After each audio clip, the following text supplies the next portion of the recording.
तुलसीदास जी ने रामचरितमानस में प्रायः वही सब प्रसंग रखे जो पहले से राम कथा में चले आ रहे थे। हालांकि हर लेखक अपने हिसाब से कुछ जोड़ता है, कुछ घटाता है। जैसे रामचरितमानस में बहुत रोचक बात है कि रामचरितमानस में शंबूक वध का प्रसंग गायब हो गया है। शंबूक कौन है अभी आपको शायद नहीं पता होगा। आप में से कितने लोग शंबूक को जानते हैं? हाथ खड़ा करें। शंबूक नाम के चरित्र से परिचित हैं? ऐसे लोगों की संख्या 5 या 5.5 है। ठीक है, तो बाकी लोगों को परिचित करवा देते हैं। अब देखिए, जो भगवान राम के भक्त हैं, समर्थक हैं, उनको भक्ति का पूरा हक है, पर जो भक्त नहीं है उनको भी तो मूल्यांकन करने का हक भी तो है। तो वाल्मीकि के रामायण में एक प्रसंग आता है। प्रसंग यह है कि राम राजा बन गए हैं, वशिष्ठ उनके राजगुरु हैं, और अचानक वशिष्ठ ने राम से कहा कि देखिए राजन, कुछ हमारे क्षेत्र में गलत हो रहा है, और कुछ इतना गलत हो रहा है जिसकी वजह से कुछ प्रकोप हो सकता है। तो राम ने पूछा, भी ऐसा क्या हो रहा है? तो कहा, ये तो आपका काम है पता करना, आप राजन हैं, हमारा काम तो खाली बोलना है, बताना है। तो राम निकले अपने राज्य में देखने के लिए कि कहां कुछ अनैतिक कार्य हो रहा है। पर राम के राज्य में अनैतिक कार्य कैसे हो? तो राम राज्य है, जो आजकल सरकार कह रही है कि आने वाला है जल्दी ही। घूमते घूमते अंत में एक व्यक्ति उनको मिल गया, तपस्या करता हुआ। तो राम ने पूछा, भाई कौन हो? उसने कहा, मेरा नाम शंबूक है।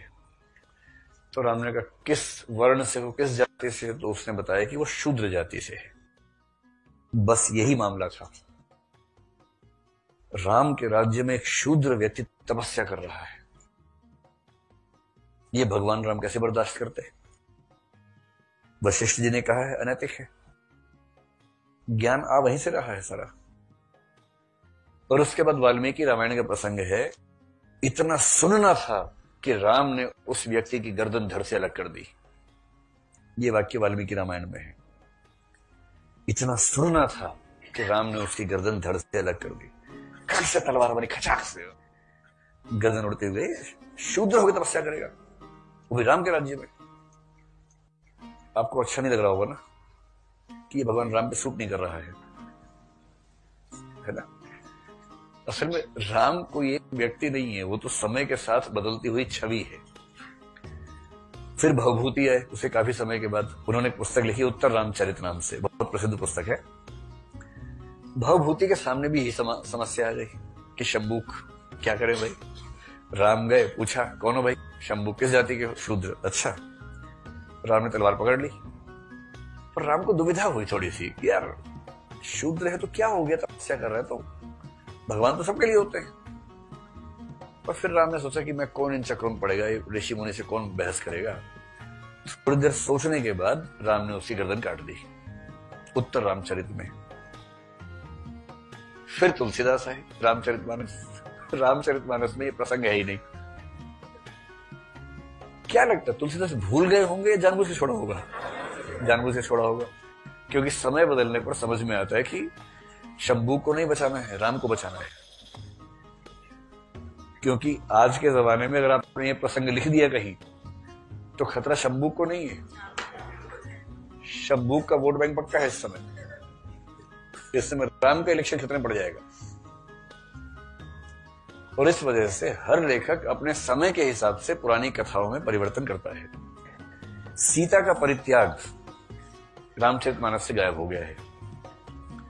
अब तुलसीदास को लगा कि गायब कर देना चाहिए, और वाल्मीकि को पढ़ेंगे, थोड़ा और उसके आसपास पढ़ेंगे तो बड़ा खराब लगता है। एक पुस्तक में एक प्रसंग आता है, एक लेख मैंने पढ़ा, पुरुषोत्तम अग्रवाल जी का लेख था शायद।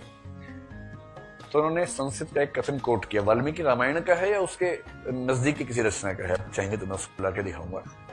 जब राम युद्ध जीते रावण से, सीता मुक्त हुई। सीता जैसे फिल्मों में नहीं तो भागते हुए नायक नायिका एक दूसरे की तरफ भाग रहे स्लो मोशन में, वैसा दृश्य बनना चाहिए था कि भाई इतने दिन के बाद फाइनली इतना बड़ा युद्ध जीतने के बाद हम लोग मिले हैं। मजाक थोड़ा है। हिंदी फिल्मों में तो नायक नायिका मिलते हैं, नायिका का पिता जैसी हार मान लेता है, फिर देखिए क्या दृश्य बनता है उसके बाद। तो सीता प्रफुल्लित हैं कि मेरे राम ने रावण को नष्ट कर दिया और फाइनली मैं अपने घर जाऊंगी। राम के पास आ रही है। राम समझ गए थोड़ा ज्यादा खुश हो रही है ये तो राम को लगा ठीक कर दो, ज्यादा खुश नहीं होना चाहिए। तो राम ने कहा रुको सीते। सीता रोगी, बोला शायद पूजा पाठ करनी होगी पहले कुछ। तो राम ने जो वाक्य बोला है ना, बड़ा खराब वाक्य बोला। मैं तो बोलते हुए मेरी जबान कट के गिर जाएगी, पर बोलना होगा, क्या करें। तो ऐसा वाक्य बोला है, वो वाक्य ये है कि हे सीते, अगर तुम्हें लगता है कि युद्ध मैंने तुम्हारे लड़ा है तो तुम्हारी गलतफहमी है।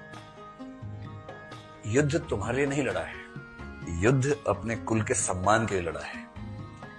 और रही तुम्हारी बात, जैसे कुत्ते द्वारा चाटे जाने के बाद घी भोजन योग्य नहीं रहता है, वैसे तुम अब मेरे योग्य नहीं हो।